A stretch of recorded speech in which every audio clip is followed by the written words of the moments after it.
제 생각에 인간의 활동 중에 중요한 것일수록 욕을 많이 먹는 것 같아요.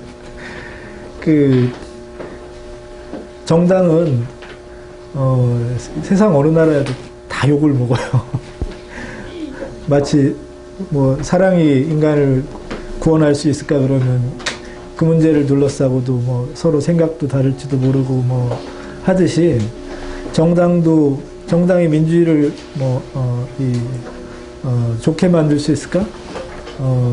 그걸 말하라고 그러면 아마 여기 안에서도 어마어마한 이견이 있을 거고, 어떤 사람은 뭐 정당에 대해서 긍정적으로 말하지 않는 사람, 희망을 걸지 않는 사람 아마 있을 거예요. 그만큼 정당에 문제가 있다는 뜻일 수도 있지만 중요하다는 뜻이에요. 정당이 그만큼 많이 논박되고 그게 큰 갈등의 에너지의 원천이 되는 거는 그만큼 인간 활동에서 중요하다는 걸 반영하고 있다는 것, 그 생각을 저는 좀 해야 된다고 봅니다. 이런 정당이 어떻게 정당성을 갖게 됐는지 이제 그 문제를 이제 이야기를 좀 할 거예요. 첫 번째는 이 결사의 문제에 대해서 얘기를 할 텐데, 우리는 결사의 자유를 지금은 너무 자연스럽게들 다 생각하잖아요. 근데 이 결사를 하는 것이 정당화된 것도 그리 오래된 건 아니라는 걸 우리가 생각을 해야 돼요. 우리는 제가 볼 때 엄밀히 말하면 아직도 결사의 자유가 없다고 볼 수 있어요. 여러분, 갈등 극복이란 말 우리는 다 쓰잖아요. 갈등은 극복될 수가 없어요. 갈등은 조정하고 완화할 수는 있어요. 갈등을 어떻게 절약할까를 생각해야지, 갈등을 없앨 수 있다고 생각하는 건 그거는 현실이 될 수 없어요. 집단 이기주의? 아니, 집단을 왜 모이겠어요? 같은 이익을 추구하는 사람들이 모임을 하는 거니까. 정치의 여기 본질일 수 있는 게 집단 이기주의인데, 당리당략 때문에 문제다라고 하는 게 우리나라 정치 기사의 맨 마지막. 당리당략은 정치의 본질이에요. 그 당리당략이 어떻게 사회에 유익하게 나타나지 못하고 사회를 분열시키는가. 질문은 여기서부터 시작해서 당리당략이 어떻게 서로 조합될 때 정치가 좋아질까, 이걸 얘기를 해야 되는데, 우리나라 정치 기사의 결론이 당리당략 때문에 문제다라고 하는, 이게 어떻게 된 일이에요. 아직 우리는 결사라고 하는 것의 가치, 누군가 이익을 위해서 조직을 만든다는 것의 그 당연함, 이게 그렇게 충분히 이해되고 있지 못해. 그러면 정당 민주주의는 잘 안 돼요. 정당성은 이게 늘 도전받게 돼요. 그 점을 우리가 이제 생각을 하면서, 갈등, 집단, 이익, 당리당략, 이런 문제들에게 시민권을 주고, 그 시민권의 기초가 어떻게 사회를 풍부하게 할 것인가를 설명하는데 본인들의 정치학 실력이 발휘돼야 돼요. 이걸 부정하고 나면 시원하긴 하죠. 집단 이익도 없고, 국가 전체를 생각하고, 일반 이익을 생각하고, 그럴듯한데, 한두 마디 이어갈 수가 없어요. 그 말은 너무 옳기 때문에 아무것도 해주는 말이 없다라는 걸 꼭 생각하셔야 된다는 거. 근대 이전의 정치 철학의 특징, 사익을 인정할 수 없었다는 것, 집단을 인정할 수 없었다는 것, 이게 매우 중요해요. 조직을 인정할 수 없었다는 것. 현대 민주주의의 핵심, 집단에서부터 정치하기 시작됐다는 게 현대 민주주의예요. 집단을 빼고 현대 정치를 설명하는 사람이 있을까요? 우리는 다 집단으로 살아요. 여기에 보면 예를 들어서 나는 우루과이 라운드에 쌀개방을 반대하는 집단이 있고 찬성하는 집단일 수도 있고, 나는 한미 FTA에 대해서 이런 의견을 가진 집단 없으면 곤란해요. 투표를 다 개인으로 한다? 말이 안 돼요. 투표도 다 집단으로 해야 돼요. 나는 이러이러한 경제정책을 지지하는 사람으로서 투표할 수 있어야 돼요. 나는 이러이러한 교육정책을 좋아하는 사람으로서 투표할 수 있어야 돼요. 집단행위예요. 정치라고 하는 것의 본질은. 그 집단을 인정해야 되고, 이 사회는 부분으로 나눠져서 구성되어 있다라고 하는 걸 받아들여야 되는 거예요. 조직을 만드는 것이 시민의 당연한 권리다라는 것으로부터 이야기를 우리가 시작을 해야 돼요. 제가 밑에 프랑스 혁명하고 르 샤플레법이라고 하는 걸 적어놨어요. 이 법의 내용은 뭐냐면, 프랑스 혁명이 뭐겠어요? 공화주의의 기치를 내건 거잖아요. 왕의 사익을 추구하는 왕의 이 목을 날리면서 우리 사회의 일반의지를 실현하겠다고 했던 거예요. 일반의지를 실현하려고 하는 것의 가장 큰 도전을 프랑스 혁명을 주도했던 사람들은 집단 이기주의로 본 거예요. 조직 이기주의로 본 거예요. 당파성으로 본 거예요. 그래서 르 샤플리에법이라는 건 집단을 못 만들게 하는 법이에요. 어떻게 사회에서 부분이익을 조직하는 권리를 줄 수 있을까? 이걸 못하게 만드는 법이 이 법이에요. 영국도 유사한 법이 있었어요. 그걸 콤비네이션 액트라고 부르는 법이에요. 집단을 못 만들게 한 거예요. 왜? 공익에 다 헌신해야만 사회가 좋아지는 거지 어떻게 부분이익을 추구하느냐 그랬어요. 차티스트 운동 여러분들도 잘 아시잖아요. 차티스트 운동에 여러 조항이 있는데 그 조항 중에는 조직을 만들 권리하고 의원들에게 세비주라는 게 있어요. 아니 공익을 위해서 헌신하는데 돈 달라는 이런 나쁜 놈들이 있나. 이게 귀족 정치를 주장하는 사람들이 많은 거예요. 공익을 위해서 헌신하는 거. 우리나라 대통령도 가끔 그런 게 있어요. 나는 정치를 하러 온 게 아니라 봉사하러 왔습니다. 그분이 봉사하지 않았잖아요. 오히려 더 그 권력을 사익을 위해서 더 쓰셨으면 썼지. 그건 이 민주의 이 기본 가치를 표현하는 게 아니다라는 걸 생각을 해야 돼요. 프랑스의 민주주의가 본격적으로 시작된 거 르 샤플리에법이 폐지된 거예요. 그래서 노동조합을 결사할 수 있게 된 거. 사람들이 이익이 있는 곳에는 집단을 만들 수 있는 것. 뭔가 공동의 이익을 우리는 힘이 부족하니까 수를 조직해서 요구하는 게 좋겠다라고 생각하는 것. 이게 허용되는 게 민주주의라는 것. 그전의 정치철학은 이걸 다루지 못했어요. 그렇기 때문에 그전의 정치철학은 다 갈등 극복론, 집단 이기주의 극복론, 조직 없는 이런 걸 꿈꾸는 것이었다라는 것. 이게 현대민주 역사에서 중대한 전환이에요. 갈등이 반드시 부정적이지만 않을 수 있다는 생각. 갈등 때문에 오히려 시민이 자유로울 수 있다는 생각. 이게 정당의 발전에 아주 중요한 거예요. 옛날에 이 갈등이나 집단이나 이런 게 부정될 때랑 달리 현대민주주의 핵심은 큰 갈등들이 세게 부딪혀야 시민의 자유가 커진다라는 생각이에요. 그러니까 자잘한 이익들이 부딪히는 게 아니라 그 자잘한 이익들을 덩어리로 묶는 걸 보고 정당이라고 부르잖아요. 정당 안에도 왜 갈등이 없겠어요? 거기에는 노동자도 조합의 이익도 있지만 그 노동자의 이익하고 충돌할 수 있는 농민 집단의 이익도 있을 수 있고 중소기업의 이익도 있을 수 있어요. 정당은 그 갈등들을 오밀조밀하게 통합해내서 공통의 가치를 갖는 것으로 그 내부 갈등을 조정해내는 메커니즘이에요. 그래서 갈등이 크게 키워지는 거예요. 우리가 보통 다른 나라의 민주주의를 설명할 때 영국 그러면 보통 세 개의 큰 갈등의 덩어리가 경합하지. 보수당하고 노동당이 있어. 그런데 선거에서는 자유당도 표를 꽤 얻는데 여기는 선거제도 때문에 의석에서는 반영이 덜 돼.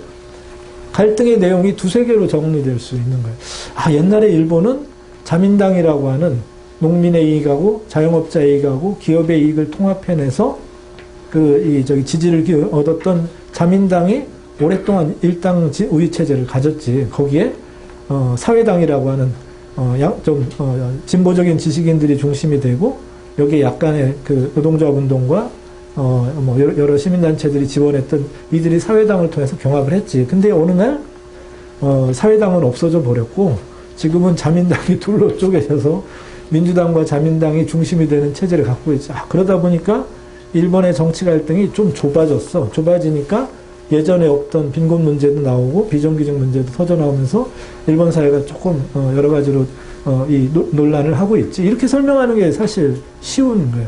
큰 갈등의 덩어리가 몇 개인지 그들 간의 경합의 구조가 어떤지를 보고 정치를 설명하는 게 정치를 가장 단순하게 용이한 것. 이게 이제 현대 정치라는 걸 이제 생각을 해야 돼요.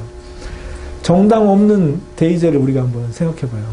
우리는 대의제라고 하는 것을 이제 누구나 다 이제 현대 민주주의 기본 원리다라는 걸 이제 인정을 하는데 대의제가 민주주의는 아니에요. 대의제는 중세 때 있었던 제도예요.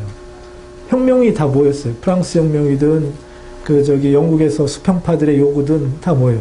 우리도 평등하게 대표를 뽑을 권리를 달라는 거였어요. 대표 자체는 정당 이전에도 있었어요. 대의제는 정당 이전에도 있었어요. 근데 그걸 민주주의라고 부르진 않아요. 그걸 뭐라고 부르냐면 보통은 영국에서는 의회주의라고 부르는 거예요. 의회주의는 정당이 정치의 중심이 되기 이전을 말하는 거예요. 의회주의를 열었던 건 뭐예요? 입헌주의 혁명이에요. 왕의 권위도 이제는 법의 지배에 근간을 둬야 된다는 게 입헌주의잖아요. 명예혁명을 통해서 한 건 왕의 권력에 입헌적 재갈을 물린 게 이 입헌주의라고 볼 수 있어요. 이때는 정당이 없었다고 볼 수 있어요. 정당 이름이라고 하는 게 무슨 휘그 토리 있다 하더라도 이들이 내각을 만들게 되면 그 내각은 누구에게 책임졌느냐? 왕에게 책임졌어요. 그래서 첫 번째 입헌주의에는 입헌 군주정의 단계를 거치게 되고 내각은 선거를 통해서 뽑혔지만 의원들은 그때 내각은 왕의 책임을 지는 거예요. 그렇기 때문에 선거는 정부를 구성하는데 직접적인 연관을 갖지 않아요. 선거를 통해서 의원은 뽑았지만 의원들의 내각은 왕의 재가를 못 받거나 무슨 정책에 한번 실패하거나 그러면 없어져요. 선거에서 누가 승리하는지는 의미가 없어져 버려요. 누가 수상으로 왕으로부터 임명받아서 그가 내각을 꾸리면 돼요. 이게 그 첫 단계였어요. 이때는 정당이 없었기 때문에 영국 속담에 이때는 이런 속담이 있었던 거예요. 영국의 의회는 여자를 남자로 바꾸고 남자를 여자로 바꾸는 것 빼고는 뭐든지 할 수 있다는 건 이 시대를 대표하는 거예요. 왕도의 목도 날리고 왕이 캐소릭이다라는 이유로 왕도 쫓아낼 수 있었던 건 이 시기에 이 영국의 정치의 중심이었어요. 그런데 입헌군주정도 들여다보니까 정치 집단이 생기기 시작해요. 가장 먼저 생긴 건 국왕이 바보가 아니잖아요. 국왕이 자기 중심으로 세력을 형성해요. 왕당파라고 부리든 보통은 궁정당이라고 불러요. 궁정파들이 형성되기 시작하는, 궁정파들이 소위 의회주권을 말았던 사람하고 경합하는 단계를 거치게 되는 거예요. 궁정파들하고 싸움을 하는데 의회파들이 생각해보니까 힘을 모으는데 필요한 게 결사체인 거예요. 그리고 그것이 정치 결사체인 게 힘을 모으기가 좋은 거예요. 그래서 이들이 정당을 발견해낸 거예요. 그래서 이들이 정당이라는 이름을 만들어내고 정당의 유익함을 이제 생각해내기 시작한 거예요. 근데 이때 이들이 말한 정당은 전체를 대표하는 정당이에요. 부정의를 상징하는 국왕파에 대해서 우리는 국민 전체를 대표한다라는 게 이때 이 사람들의 이 정당이었어요. 그러니까 이때 정당은 국왕파랑 싸우기 위해서 유익하긴 한데 그들의 정당하고 달리 우리 정당은 정당이 없는 정치체제를 위해서 마지막으로 만든 정당이라고 생각했던 거예요. 이번 정당으로 힘을 모아서 국왕파가 사라지면 이제는 정당이 없는 정치가 될 거라고 생각했던 거예요. 아직까지도 정당은 없었다고 볼 수 있어요. 아까 제가 처음에 말씀드린 것 정당 간 복수정당 체제 이 당시는 존재하지 않아요. 정당 간 정권교체 이 당시는 존재하지 않아요. 그래서 이때는 정당 이전의 대의제 체제예요. 이 대의제 체제를 민주주의로 바꾼 게 정당이에요.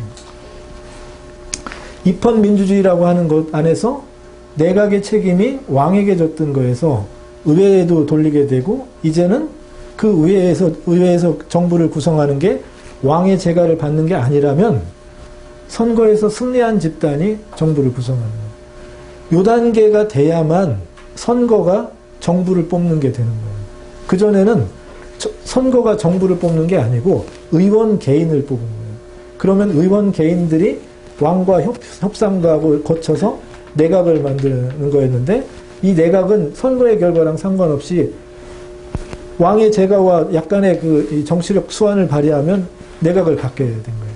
이 단계가 지나서 이제는 정당의 모습이 어느 정도 슬슬 등장하면서 의회주권파 안에서도 두 개의 토리, 휘그 이게 약간 자유당과 보수당의 정치적인 어떤 양상을 띠면서 그때서야 비로소 선거가 정부를 구성하기 시작한 거예요. 근데 아직까지도 이때는 정당은 명사정당이었어요.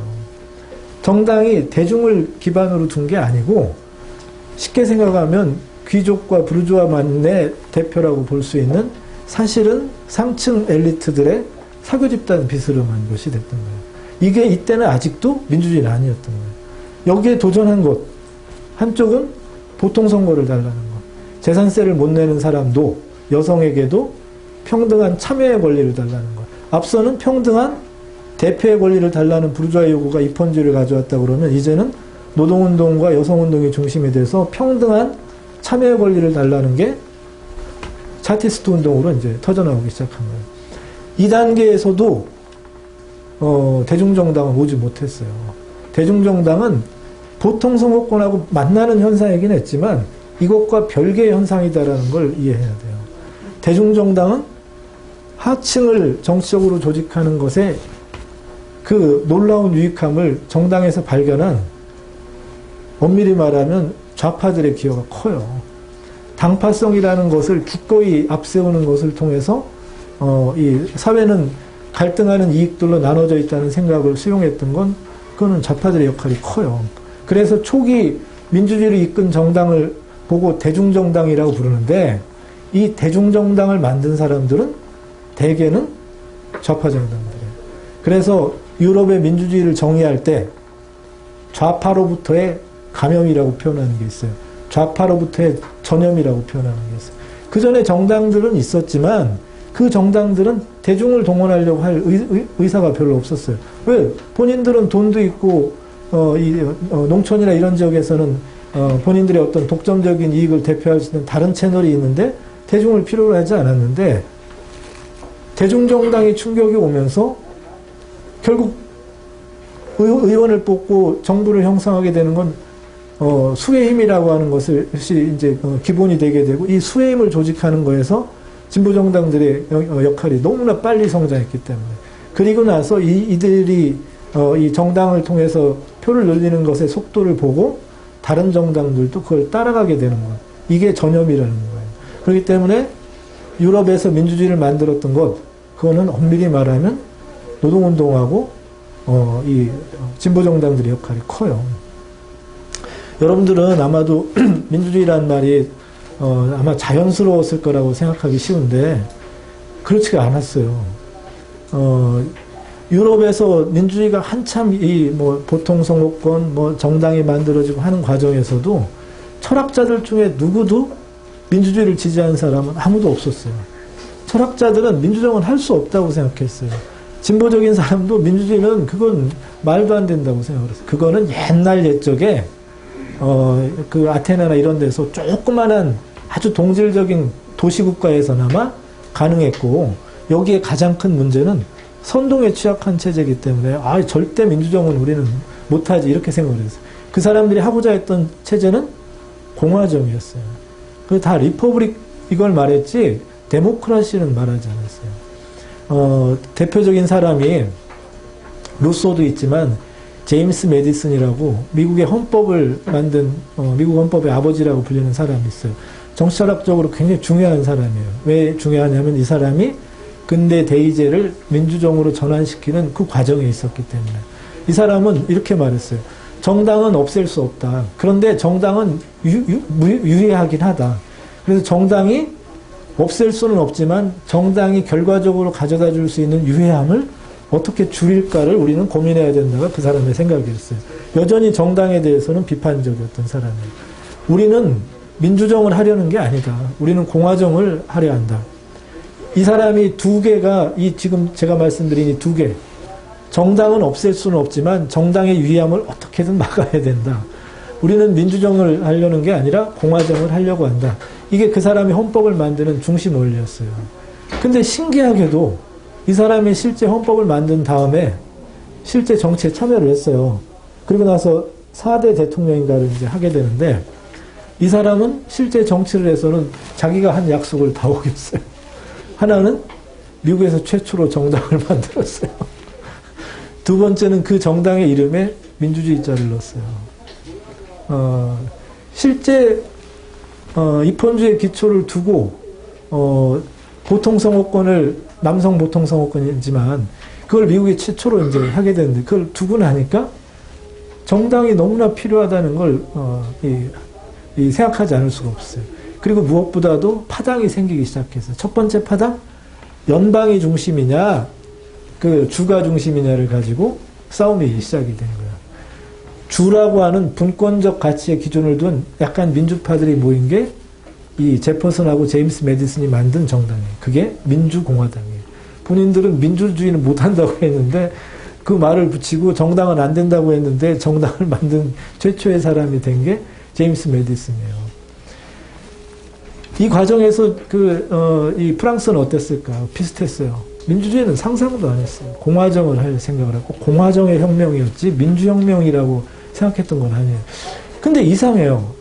프랑스 혁명이 끝나고 그 다음에 정치 변화가 계속되는데 사람들이 말 속에서 리퍼블릭이라는 말하고 데모크라시라는 말이 막 같이 쓰기 시작하는 거예요. 특히 노동운동하는 사람들은 리퍼블릭하고 데모크라시를 서로 같은 말처럼 쓰기 시작을 합니다. 여기도 갑자기 민주주의라는 말이 자꾸 늘어나게 된 거예요. 너무 신기한 일이 벌어진 거예요.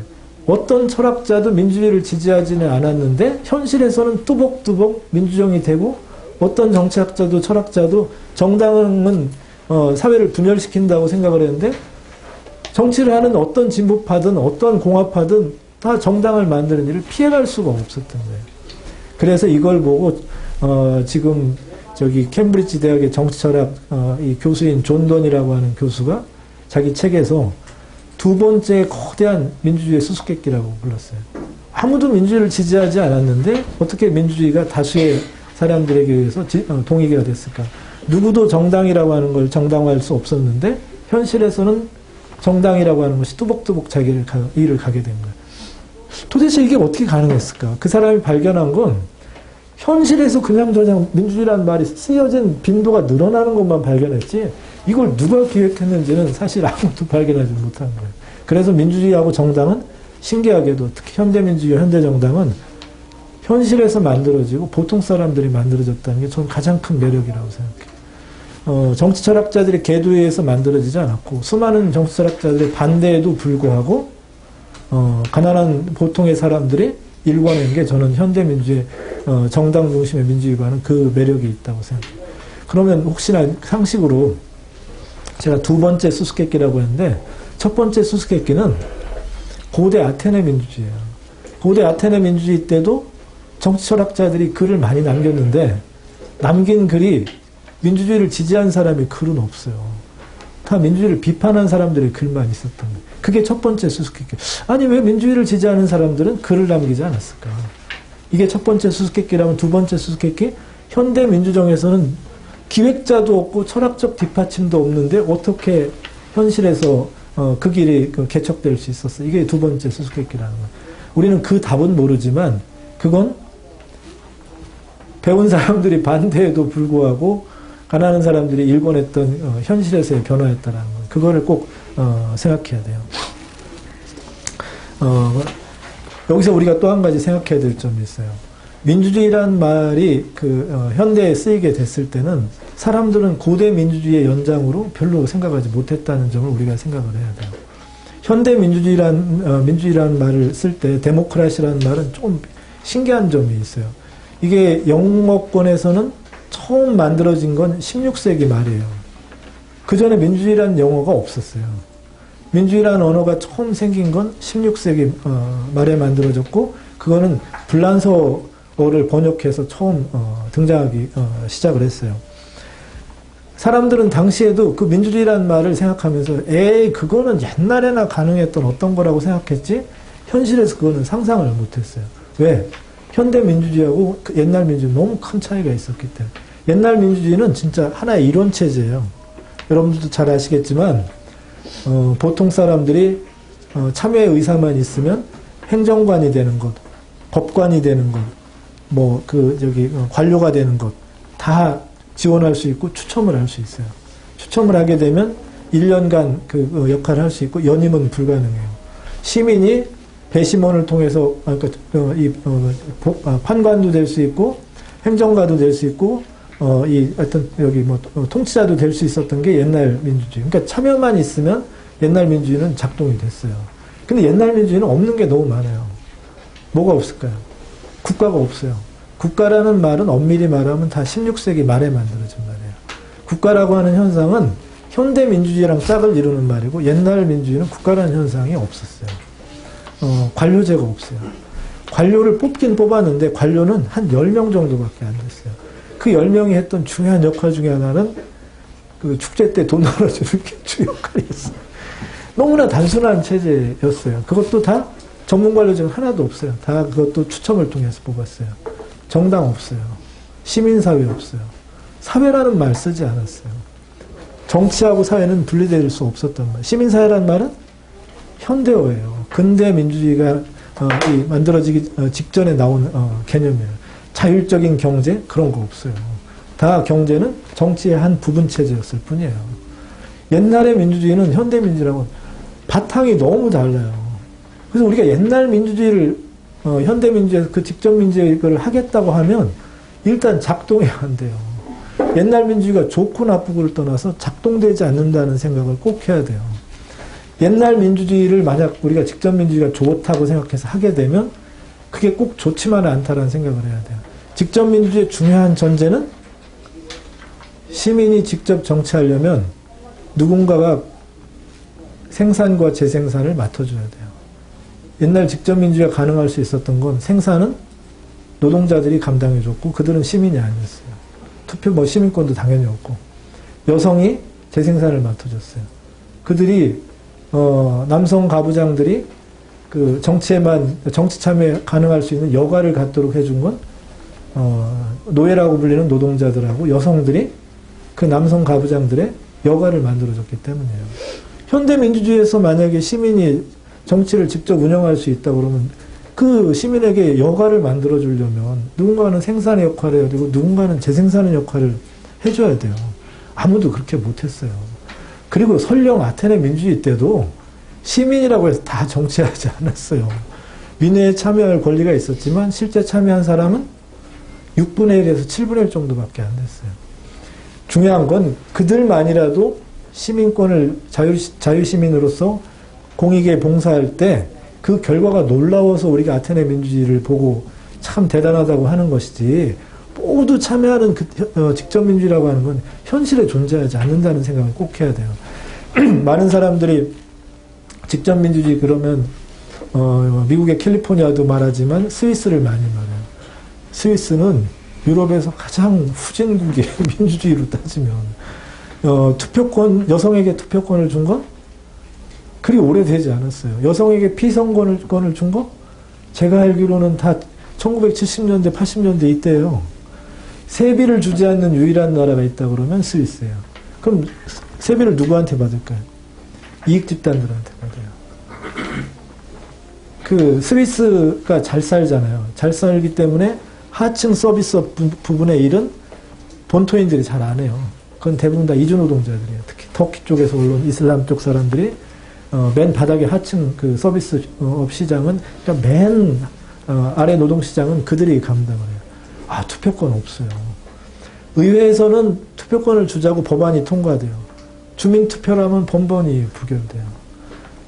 여러분도 아마 토니 주트라고 하는 유럽의 삼인주의 역사가를 잘 알 거예요. 그분의 책도 우리나라에서 여러 번 번역이 되고 아마 좋아하는 분도 있고 역사학자로서 저도 아주 좋아하고 삼인주의자로서 아주 좋은 분이에요. 그 삼인주의의 가치에 대해서 아주 설득력 있는 이 책을 여러 권 남겼는데 그 양반이 스위스에 대해서 한 말이 있어요. 스위스에 이슬람 사원이 4개밖에 없대요.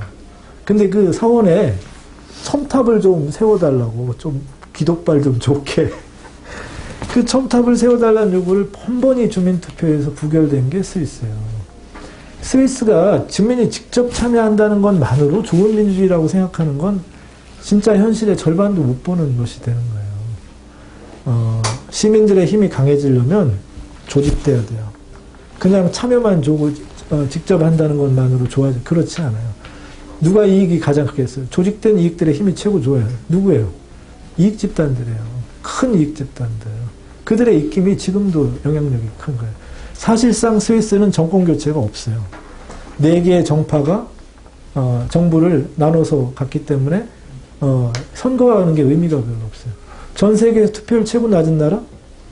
스위스예요. 선거는 의미가 없으니까. 정부를 바꿀 수가 없기 때문에. 이게 직접 민주주의라고 하는 환상만 생각하면 이게 우리가 보지 못하는 여러 측면이 있다는 걸 꼭 생각을 해야 돼요. 가난한 사람들은 수혜임을 조직해서라도 다른 사회 조직의 원리인 시장 경제나 관료제의 불평등성을 이렇게 견제해주는 것, 이걸 통해서 그 사회가 운영되는 것이어야 되는 거지. 모두가 공익을 대표하는 것만 생각해서 그것만 정치에 들어오게 하고 선한 의지만을 생각해서 한다면 실제는 사악한 사람들이 승리해요. 그 점을 우리가 생각해야 된다는 것, 그 말씀을 좀 드리고 싶어요.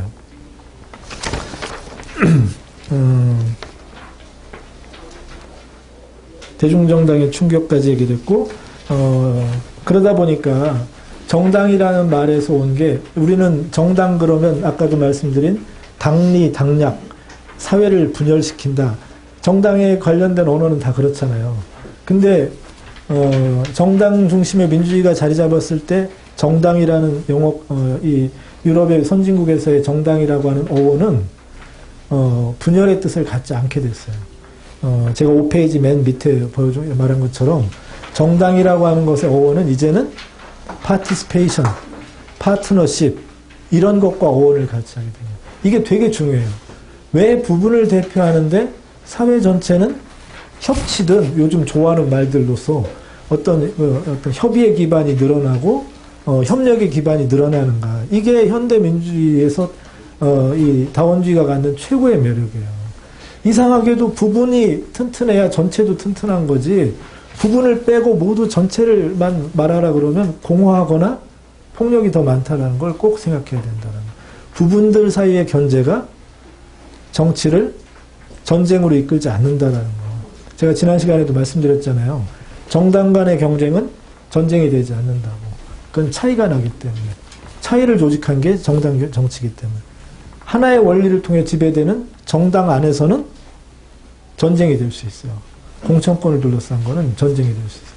정당 간 경쟁은 전쟁이 안 돼요. 이게 민주주의 최고 매력이에요. 이게 정당을 강조하고 부분 이익을 강조하는데도 이상하게도 이런 사회가 더 안정된다는 게 유럽에서 정당이 시민권을 갖게 된 과정이 아주 중요한 변화예요. 처음에 그 보수 정치가들이나 귀족들이 정당을 만든 노동운동이나 좌파들에 대해서 엄청난 욕을 쏟아냈어요. 그 욕 중에 대표적인 게 코커스, 머신 이런 말들이에요. 쟤네들은 코커스고 머신이라는 건 욕이에요.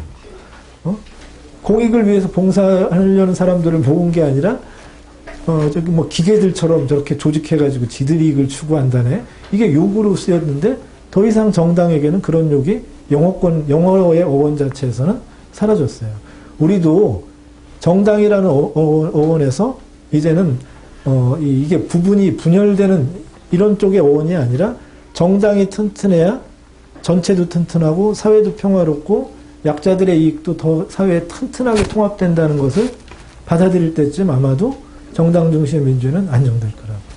근데 이 과정이 그렇게 간단치만 않았다는 것을 좌파의 경험을 통해서 생각해 볼 수 있어요. 좌파는 처음에 민주주의를 좋아했죠, 당연히. 아래로부터 사람들의 참여를 늘렸으니까. 그런데 아래로부터의 하층 참여가 늘어나는데 이게 정당을 중심으로 늘어나게 되고 정당을 중심으로 늘어나게 되면서부터는 정당들 사이에 연합도 되고 특히 가장 먼저 연합은 공화파하고 좌파의 연합이 맨 첫 번째였어요. 이 연합이 강한 전제정을 꿈꾸는 군주정주의자들하고 싸움할 때 이게 매우 유익했기 때문에 이걸 이제 하게 됐고 공화파가 승리하는 경우에는 좌파들에게도 관직 참여를 이제 요청을 하게 된 거예요. 내각 참여에 대한 제한도 많았어요. 이때쯤부터 좌파 내 고민이 시작된 거예요. 막스주의자들이 발견한 제가 볼 때 가장 멋진 말이 있다 그러면 민주주의는 혁명의 안티테제라는 말이에요. 이거는 정말 진짜 맞는 말이라는 생각이 들어요. 좌파들이 경험하게 된 거. 민주주의를 하면 할수록 혁명의 꿈은 도저히 현실이 안 되는 거예요. 사람들이 이제 정부를 참여하고 노사관계에서도 협상할 수 있게 된 거예요. 그러니까 그전처럼 공장과 거리에서 이게 이 돌 들고 강목 들고 쇠파이프 들고 화염병 드는 일을 안 하게 되는 거예요. 여기서부터 고민이 시작된 거예요. 민주주의를 어떻게 다룰 것인가. 여기에 크게 세 가지 이 갈등이 분기되게 됩니다. 하나는 삼인주의의 길이에요. 뭐냐면 좌파지만 민주주의를 받아들이게 되는 거예요. 그래서 우리도 다른 정당과 공존하면서 경쟁한다는 것. 그래서 우리도 표를 늘린 만큼만 정부에 접근하는 그거를 인정한다는 것. 삼인주의의 길이 있어요. 이 삼인주의의 길이 다수가 된 거는 2차 대전 이후예요.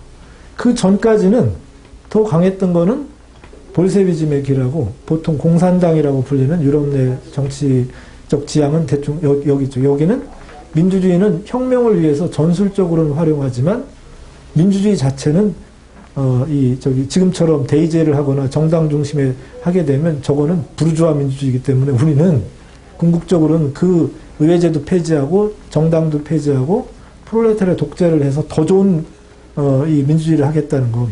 엄밀히 말하면 민주주의가 아니죠. 우리가 앞서 말한 복수정당 체제나 전공요체나 이런 게 없는 거니까. 여기는 볼세비즘의 노선을 걸게 된 거예요.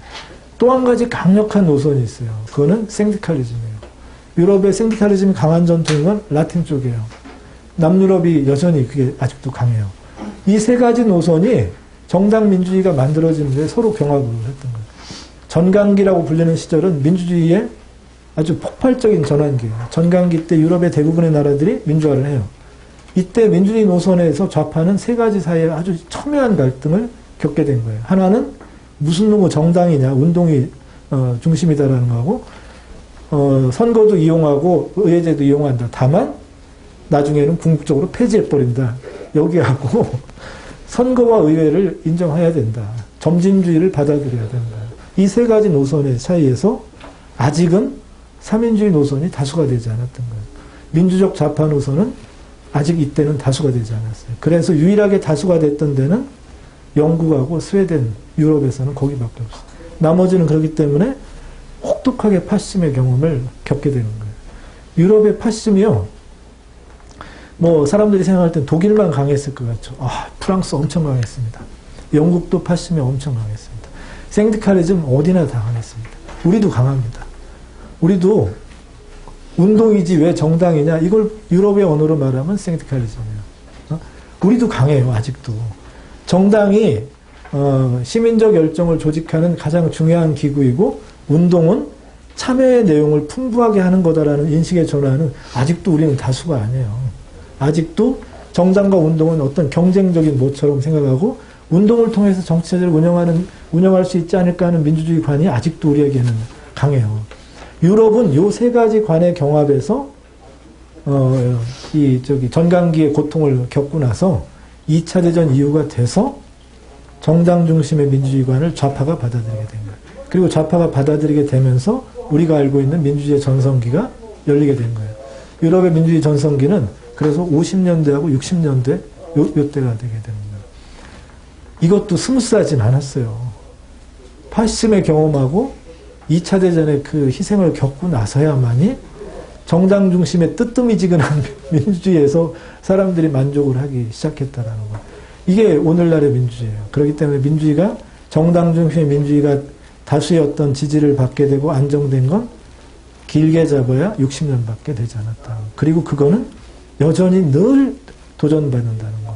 아마도 지금은 민주주의가 전성기처럼 보여요. 그렇죠? 전 세계에서 이제 민주주의를 하는 나라와 민주주의를 하지 않는 나라 숫자로 따지면 민주주의를 하지 않는 나라보다 이제 민주주의를 하는 나라가 많아졌어요. 아주 최근의 일이지만. 그러나 아직도 인구로 따지면 민주주의가 아닌 나라에 사는 세계인이 더 많아요.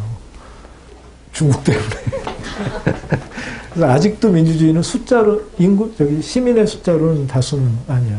그렇지만 여전히 민주주의가 체제를 운영하는 평화적 원리로서 받아들이고 있는 한 아마도 정당 중심의 민주주의가는 아마 무너지지는 않을 것 같아요.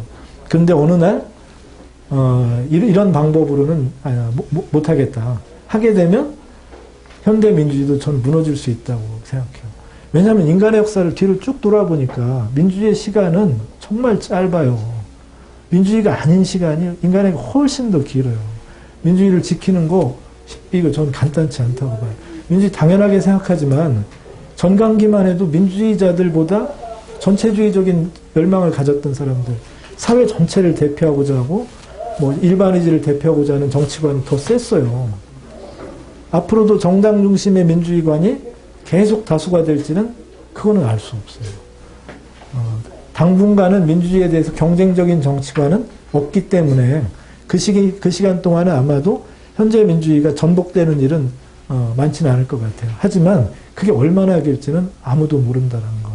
우리가 지금 생각해야 된다 그러면 현대민주주의는 이런 과정을 통해서 정당화됐고 정당도 이 과정에서 시민권을 갖게 됐는데 우리도 더 좋은 어떤 직접민주주의나 더 좋은 어떤 민주주의가 있고 민주주의 앞에다가 무슨 뭐 급진자를 붙이고 막 붙여서 뭐 할 게 아니라 앞선 민주주의의 경험을 했던 나라들에서 해왔던 고통과 진통 속에 이루어진 변화, 그거 저희도 빨리 좀 수용했으면 좋겠어요. 그래서 대의제 민주주의를 제대로 하고 정당 정치를 제대로 하는 것 속에서 민주주의를 충분히 꽃피우고 나서 더 좋은 민주주의는 그때쯤 우리가 또 생각해도 아마 늦지 않을 텐데 우리는 여전히 요 단계에서 갈등하고 있다라는 것.